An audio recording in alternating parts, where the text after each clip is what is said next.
सुरेश बाबू ने एक बड़ा ही महंगा हार लेकर के ठाकुर उनके घर पधारे थे। नृत्य कीर्तन चल रहा था और क्या है कि सुरेश बाबू वैसे तो थे धनी, तो कभी कभी होता है ना कि धन का और ये तो ये जो ये है उसका प्रदर्शन करने का किसी किसी को एक भीतर में इच्छा होती है, जिससे कि लोग अपने को एक बड़ा आदमी गिने, लोग मुझे ज़्यादा रिस्पेक्ट दे, मेरी प्रेस्टीज बढ़े कि हाँ मैं ठाकुर का इतना धनी भक्त हूँ। ऐसा कुछ सोच करके शायद हो सकता है कि सुरेश बाबू ने एक बड़ा महंगा हार लेकर के ठाकुर के गले में पहनाने को गए, किंतु हुआ ऐसा कि ठाकुर ने वो हार अपने गले से उतार करके साइड पर फेंक दिया। तो ये देख करके सुरेश बाबू को बड़ा ही दुख लग गया और वो सोचने लगे कि अरे मैं तो इतना भक्ति से उनको पहना रहा था हार और उन्होंने फेंक दिया। तो बोल करके फिर वो बड़े ही दुखित होकर के कमरे में से बाहर निकल करके और किसी जगह पे बैठ गए और आंखों में से आंसू निकलने लगे। ये साथ में ये राम बाबू वगैरह भक्त भी गए, उन्होंने देखा कि ये सुरेश बाबू को बुरा लग गया है, उनके घमंड पे आघात किया है ठाकुर ने।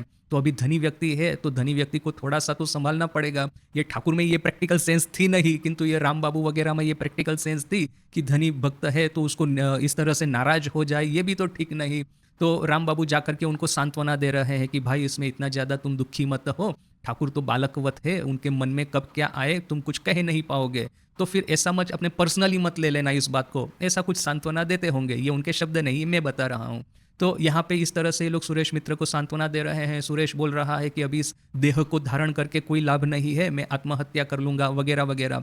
किंतु देखिए कि ठाकुर तो थे अंतर्यामी, तो पहले तो जब ये सुरेश हार पहनाने को आया उस समय उसके भीतर में उन्होंने घमंड का दर्शन किया होगा, बोल करके हार उठा करके फेंक दिया। किंतु जब वहां पे सुरेश बैठ करके पश्चाताप कर रहा है, आंखों के आंसुओं के द्वारा उसका जो घमंड है वो पिघलता जा रहा है, धुलता जा रहा है, तो वैसे ही ठाकुर को भी यहाँ पे समझ में आ गया और अंतर्यामी थे तो दिव्य दृष्टि से देख लिया कि जिस सुरेश के घमंड की वजह उन्होंने हार नहीं पहना था तो वो घमंड तो अभी पिघलने लगा है। तो फिर ठाकुर ने वो जो फेंका हुआ हार था अपने से ही अपने गले में पहन लिया और नृत्य करते करते गीत गा रहे हैं कि जगत चंद्र हार पहना है मैंने। तो यहाँ पे देखिए कि ये जो सुरेश के जो धन का जो अभिमान था ठाकुर ने इस तरह से उसको तोड़ा।